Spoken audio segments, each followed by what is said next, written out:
Morning, we're turning our attention to kicking. I'm delighted to say Darragh Leader and Mark McNamee are with us. Darragh, you might explain to us, there's an opportunity for anybody out there who thinks they might have what it takes to be a kicker, to become Ireland's kicking king. What is this? Yeah, so over the next month or so, we're heading to 10 different locations all around Ireland, giving lads an opportunity to come out and see if you can become Ireland's kicking king. So this is American football kicking. So I'd say to any GAA player or rugby player, if you think you have a good leg, to come out, give it a try, and the winner will receive 2 tickets to the NFL game in Dublin. And thankfully, because we're sponsored by UPMC, all the events are free. So as many lads, if you want to come out, give it a shot and see if you can come Ireland's kicking king. And so if I was practicing for this, which obviously I'm too old, you're ageist, what would I be doing to warm up? Like, what will actually happen on the day? On the day, so at starting off, I will give you a little introduction on how to kick a ball, because it's a lot different to a GAA ball. Come in a bit to the mic there. Oh, sorry, yeah. It's a lot different to a GAA ball, but I'll give you some coaching tips at the start, tell you how to strike the ball, foot position, how you have to do it quite quickly in 1.35 seconds or less is how you have to do in college football and the NFL. And then we'll have a 5-kick competition, and the winners from each 10 different events around the country, the top 3 guys will go to a final, which will take place then in Donnybrook at the end of the month. Okay. From different distances? Yeah, so all the way from 20 yards back to 55. Okay. Marco, how good are you at this? Obviously pretty good at this stage. The Green Bay Packers have picked you up. Okay, yeah. When did you get involved in all this? What was your pathway? Actually, I kicked American football for the first time about 2 years ago. I was actually at the Kicking King in 2023, and I took a bit of a break. I was working full-time, playing football. Didn't really go back to it. I wasn't quite sure what route I'd be able to take with American football. So I kind of kept in contact with Tig and Darragh, and did the Kicking King again last year, and then from there kind of ramped up. Did you win it? I didn't. I actually missed the first kick. Right. Yeah, so it was a bit of a disaster. I wasn't sure where I was going with it, but yeah. You missed the first one, the handy 20 metre. Missed the first. Well, 20 yards. Missed the first one in the final. So okay, sorry. Yeah. I think it was still like a 37-yard kick. All right. Yeah. So after that, then kept in contact with the lads, and then started pretty full-time training around October, November. So you're a Gaelic footballer originally from Ballybowden? Yeah. Right. A goalkeeper? Goalkeeper, yeah. Always a goalkeeper the whole way through? Always goalkeeper, yeah. Never liked the running. Right. So you're obviously pretty good at kicking, and like the responsibility to pick people out. How quick was the transition from that to being able to kick in American football? For me, it was slow enough. Like, it did take me a few months really to kind of get a handle on it. I think the skill itself is similar, but the technique is a little bit different. Like, there's a bit of a lower sweet spot on the Gaelic football, so it takes a while to literally raise up your swing plane to get it on the sweet spot. And once you kind of do that, everything kind of falls into place. What's the difference in rugby? Yeah, rugby obviously you're off a tee, so you're up a lot higher, and on a rugby ball, a lot of lads point it like this, you can kick the bottom of the ball. Yeah. Where in American football, the bottom of the ball is like rock solid. You don't want to kick that. So everyone kind of has to kick the same way, ball upright, a little bit to the right, a little bit forward. And that's where, like, generally where the sweet spot is. And a big thing about GA lads, and they come across, they kind of cut underneath the Gaelic football and kind of hit the instep with their foot, get like the low strike plane, where American football, you have to go from low and then your foot needs to pass or your hips in terms of height, because you have to get height in the ball to get over the line of scrimmage. So the transferable skills are massive there, but just takes a bit of refining, and then a lot of Irish lads can become very good. Like from this Ireland's Kicking King last year, we've 7 guys that have gone on to either go sign NFL contracts like Mark from the final, or 6 guys have gone to college football who'll be playing in front of 80, 100,000 people this season, the next couple of weeks. So it's a good chance if you come to Ireland's Kicking In this year, you can absolutely, like the ultimate right next to you. Yeah, like Mark, I presume a lot of your day is taken up with practicing kicking. Yeah, a lot of it, yeah. Do you have any time in your day typically to think about just how quickly this ascent has been for you to be picked up by the Green Bay Packers? Yeah, 2 years ago you started this. Yeah. No, it's been wild, and really, like, it started for me properly in December. Like, that's when I got the call about the international player pathway, and then from there it's just been a whirlwind. Like, you know, we were in Florida for 2 months, then going to the NFL Combine. Then I was in Canada for a month, and that didn't work out. And then, yeah, I mean, I was over in Green Bay on Tuesday, and then probably Wednesday through Friday, I just couldn't believe it. Like, I couldn't get my head around it at all. So, talk us through the moment that the offer comes. I was actually out for dinner with my family. Didn't expect it at all. So, it's honestly couldn't even put it into words. Like, it was a phone call, is it? It was a phone call. Yeah, my agent rang me, so he knew, and I wasn't expecting a call from him at all. And he just literally said, "Pack your bags. You're signing with Green Bay tomorrow," and that was it. So I was actually on my way to do a training camp in San Diego with a coach out there on Monday. So I had to reroute my flight from Boston. I was going Dublin, Boston, San Diego. So I had to reroute it from Boston up to Green Bay, and like within the space of I think 24 hours, I was only back home again. Like from getting the call to signing and being home again. And like, not that you necessarily want or need the feedback about why you've been signed, but did they explain to you what made you stand out? They said they had my name from the combine. Yeah, was the first thing they said. So I had a good day at the combine, and then apart from that, like Tig and my agent were pushing me, and they've seen all my film and stuff. So apart from that, there wasn't much. Like, it was just like, yeah, you know, we seen you here, we liked you, you were good, your coaches speak highly of you, and we'd love to have you in. And that was pretty much it. Not to embarrass Mark, but is Mark an unfair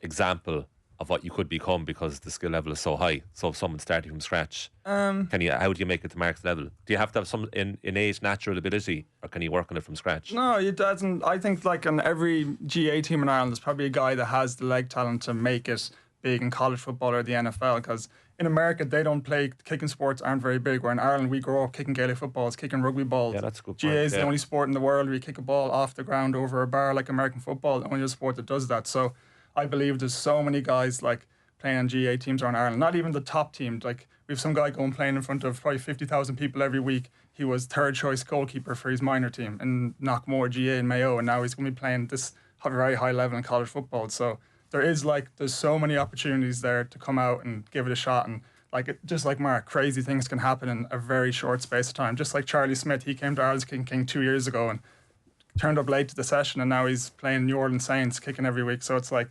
crazy things can happen, and that's what Leader Kicking does. We help change lives of Irish lads and get them over to America in college football or the NFL.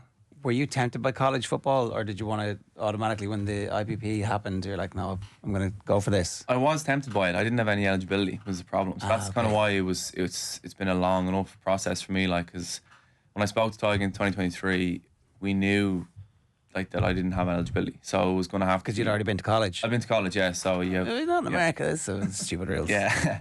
You've a 5-year clock, so once you start college anywhere, your clock starts to tick. So I would have had 1 year, I think, by the time I met Tig first, so it just wasn't enough time.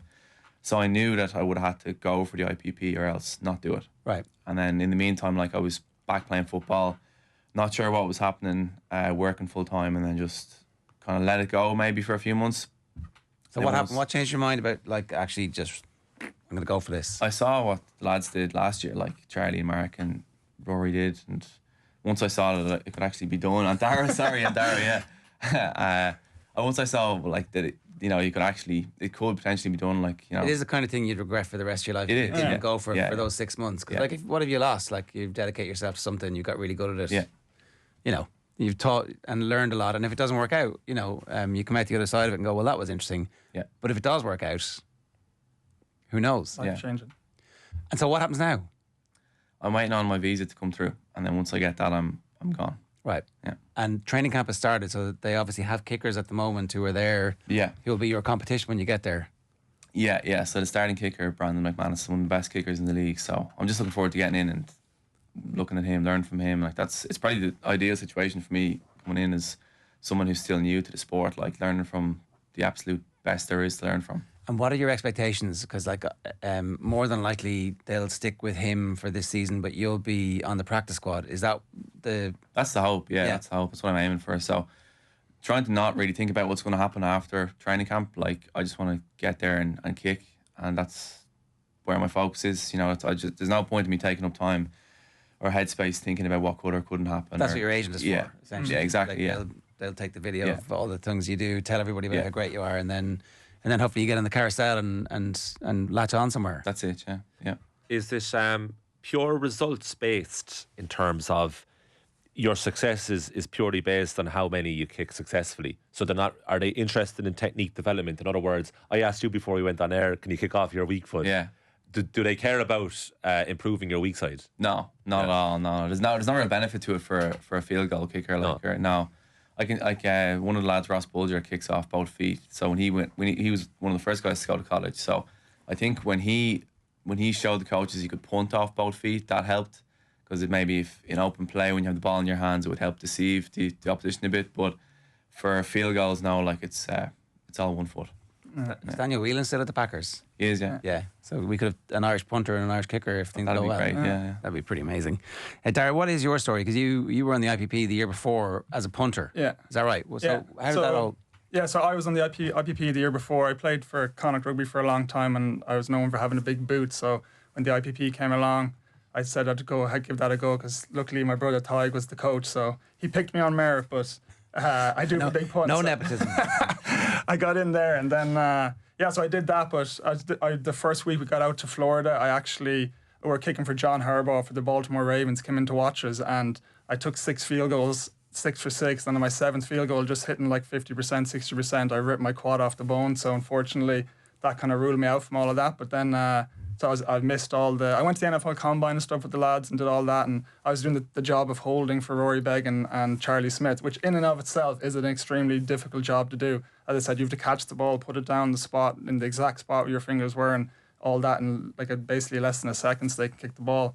Then after that, That's traditionally the long snapper who'd do that for those. Long snapper passes to me, the holder, and then I put it down the spot for the kicker, which would be Mark in this case. So, and all that has to happen in 1.35 seconds or less, or else the guys in the edge or left can block you. So that's Mark's one job besides scoring, is making sure it's in 1.35 seconds or less. But sorry, anyways, back to me. Then I finished, and I had got an opportunity to go play in the European Football League.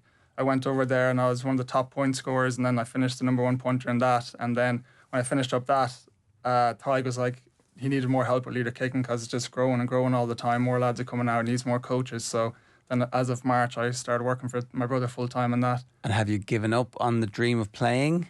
Is that... Yeah, no, I have for the moment. Like there might be, I think there's too much opportunity to help Irish lads and European lads go play college football and get scholarships, to where going over the European Football League, it's not the most high paid job in the world. Yeah. So it's a little bit better helping the young lads go over and get scholarships. I think it's probably no harm having everybody be aware as well that like the injuries can happen, and as a result of that, you really have to go for this, and you need to prepare properly, because it's a very short window, and as I was going to explain there, you're talking about kicking. I believe being a kicker in the NFL or college football is one of the most difficult jobs in the world, because if you score the kick, everyone expects you to score, so there's not much thanks. If you miss, everyone's like, how did you miss? So it's a very high pressure job, and in the NFL, if you're not banging kicks over every session, because it's kicking's the same thing on every team, you don't have to learn anything. They can hire and fire a guy, Joe last week, another guy in this week, and it's a very cutthroat job, so you do have to be able to deal with the pressure. But as I said, Irish lads, especially in college football,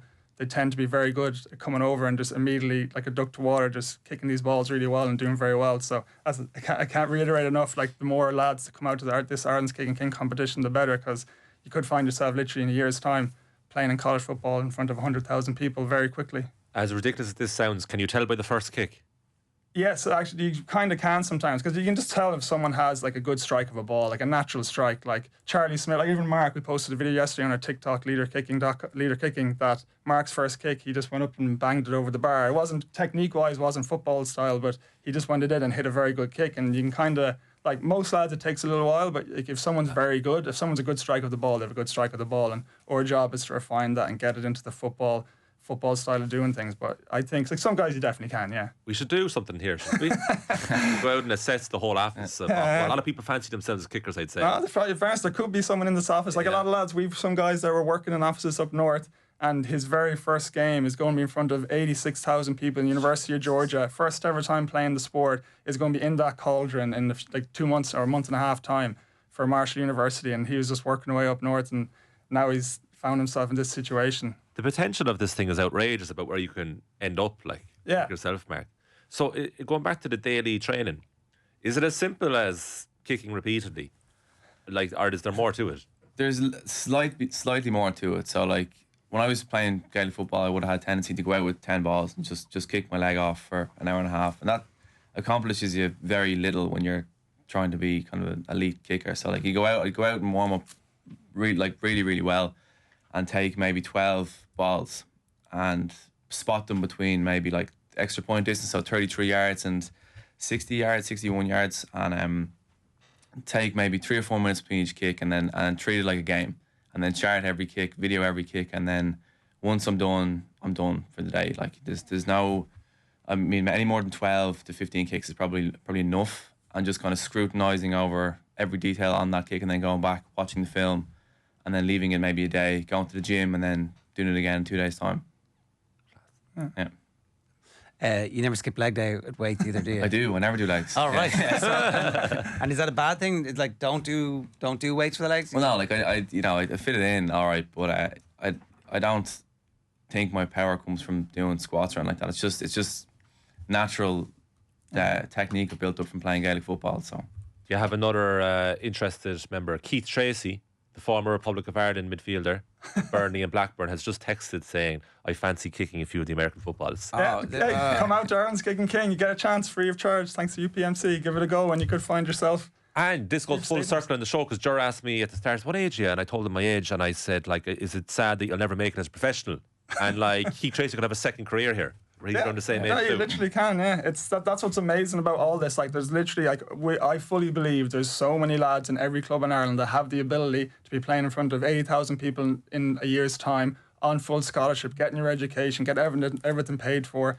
And there's just loads of lads in every club around Ireland that can do that. So I literally couldn't urge people to come out like more than that. Like, just come out, give it a shot, and you never know where you could be. Mark found himself in the NFL a year later. How many Irish kickers are there at the moment in college? And we have 12 guys, well, like 10 guys from Ireland, and we have 2 guys from the UK, and then so in college football this coming season, and we have a couple more guys from the year before. But like, again, we just need to find more guys that have the leg talent, and as I said, there's loads of them out there. Just they have to come out and give it a go, and it's free of charge. Dahi from UPMC has been texting me saying, join us in Ballyboden St Enders. There'll be a pair of tickets for the winner from Off the Ball. So there you go.